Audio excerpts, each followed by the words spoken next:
Assalamualaikum warahmatullahi wabarakatuh. Hai, halo. Kembali di YouTube channel Indriani Suwardika. Apa kabar siswa-siswi kelas 4 SD? Semoga tetap sehat, tetap semangat. Mari kita belajar materi kelas 4 tematik. Tema 2, selalu berhemat energi. Subtema 3, energi alternatif. Pembelajaran 5. Ingat protokol kesehatan, tidak lupa pakai masker, sedia hand sanitizer, tetap jaga jarak, sering cuci tangan pakai sabun. Petunjuk belajar, mari kita awali dengan membaca doa. Mintalah bantuan kepada ayah atau bunda untuk mendampingi Ananda selama melakukan kegiatan pembelajaran. Ucapkan tolong bila minta bantuan. Ucapkan maaf apabila melakukan kesalahan. Dan ucapkan terima kasih setelah mendapatkan bantuan. Selamat belajar. Tujuan pembelajaran 1. Setelah mengamati, siswa mampu menganalisis pelaksanaan hak dan kewajiban pada masyarakat di sekitarnya dengan teliti. 2.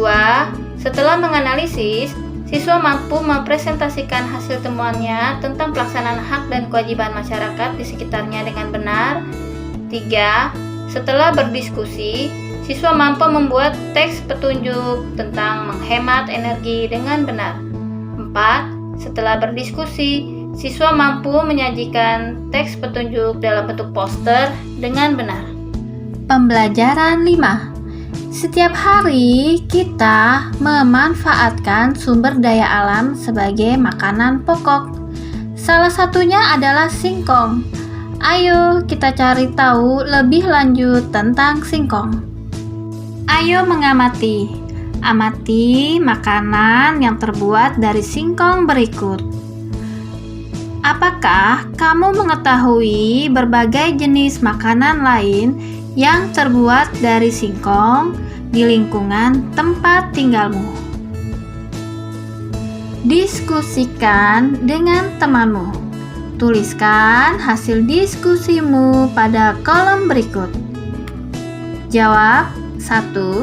Singkong rebus adalah singkong yang dimasak dengan cara direbus. 2. Singkong goreng adalah singkong yang dimasak dengan cara digoreng.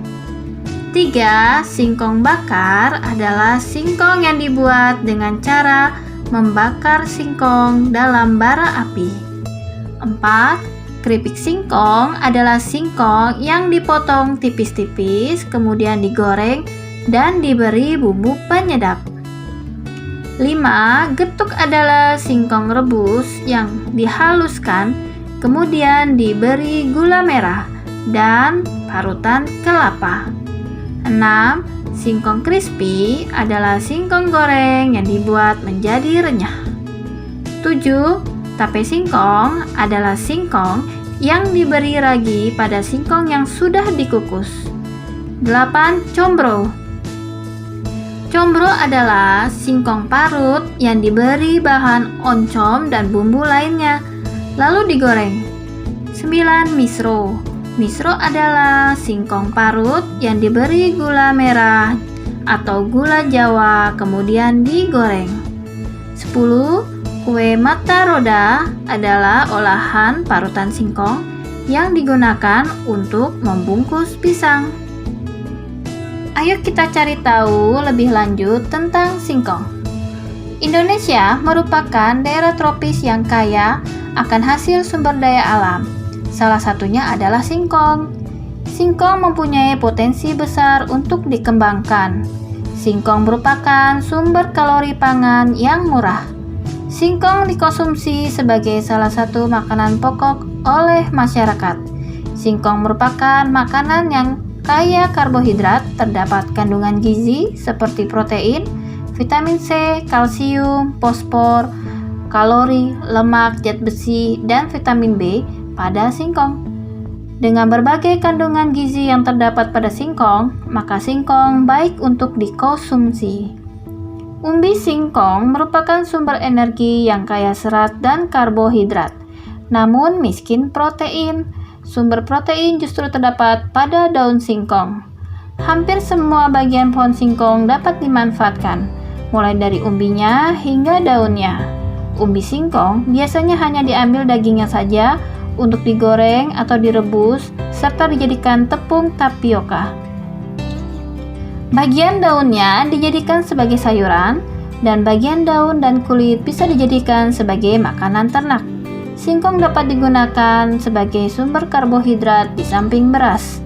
Selain dapat pula digunakan untuk keperluan bahan baku industri seperti tepung tapioka.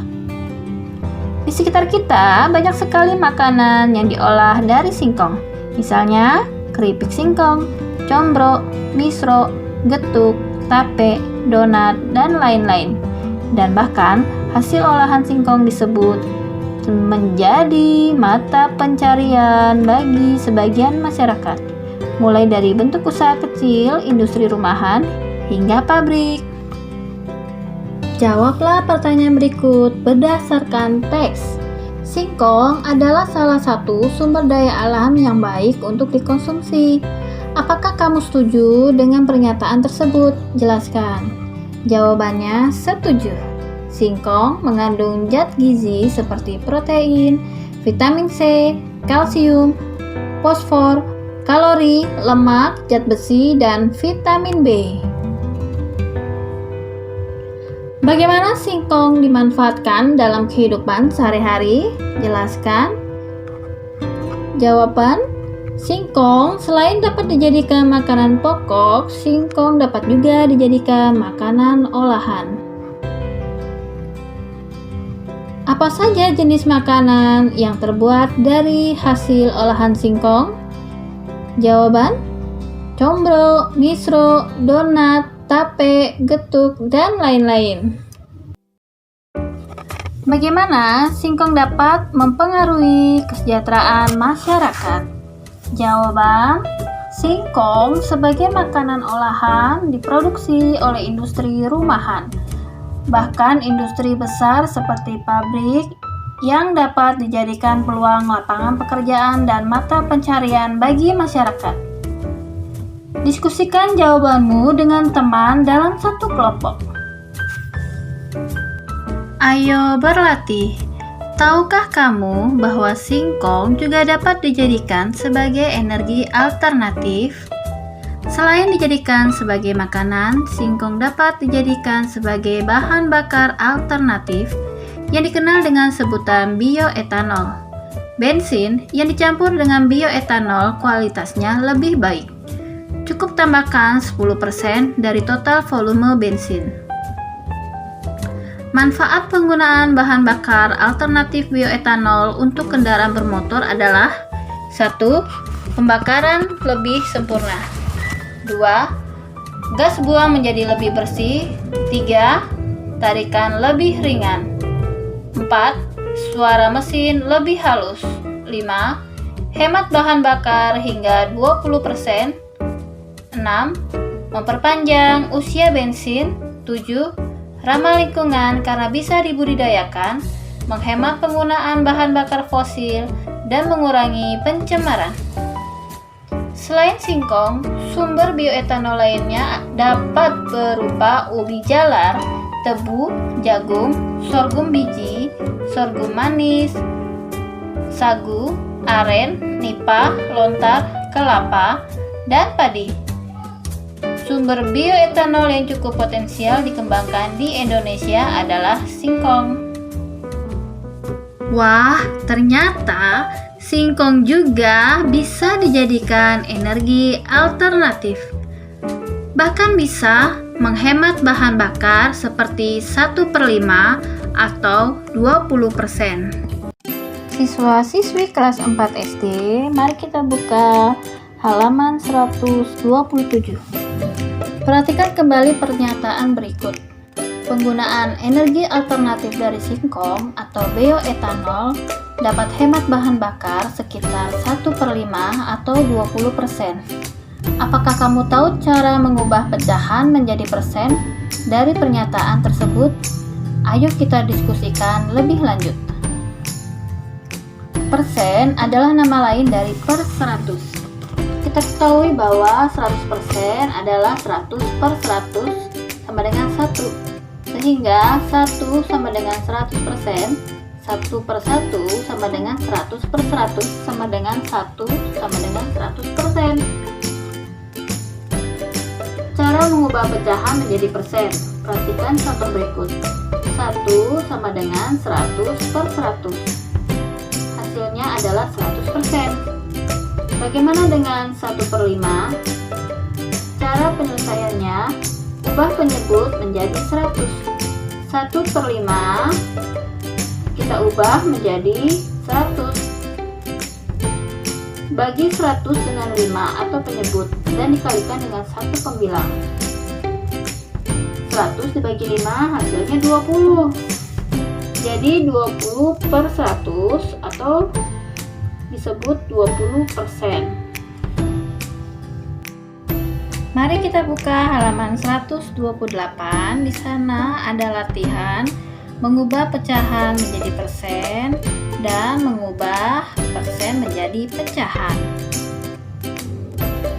Siswa-siswi kelas 4 SD, mari kita bahas latihan mengubah pecahan menjadi persen. Nomor 1, 3 per 4. Untuk diubah menjadi persen, maka 4 supaya menjadi 100 kita kali 25. Pembilang dan penyebut harus sama-sama dikalikan dengan angka yang sama. Apabila 4 dikali 25, maka 3 dikali 25. 3 kali 25, 75. 4 kali 25, 100. Hasilnya 75%. Nomor 2, 1 per 4. Sama-sama dikali 25. Hasilnya 25%. Nomor 3, 1 per 2. Sama-sama dikali 50, maka hasilnya 50%. Nomor 4, 1 per 10. Sama-sama dikali 10, hasilnya adalah 10%. 4 per 5. Sama-sama dikali 20, maka hasilnya 40%. Nomor 6, 1 per 5. Sama-sama dikali 20, hasilnya 20%. Nomor 7, 3 per 5 dikali 20, hasilnya 60%. Nomor 8, 1 per 8. Sama-sama kita kali 12,5, hasilnya 12,5%. Nomor 9, 6 per 20, kita kali 5, hasilnya 30%. Nomor 10, 8 per 25, kita kali 4, hasilnya 32%. Mari kita ubah persen menjadi pecahan. Nomor 1, 35% adalah 35 per 100. Artinya 35 dibagi 100 hasilnya 0,35. Nomor 2, 80% sama dengan 80 per 100 sama dengan 0,8. Nomor 3, 30% adalah 30 per 100 sama dengan 0,3.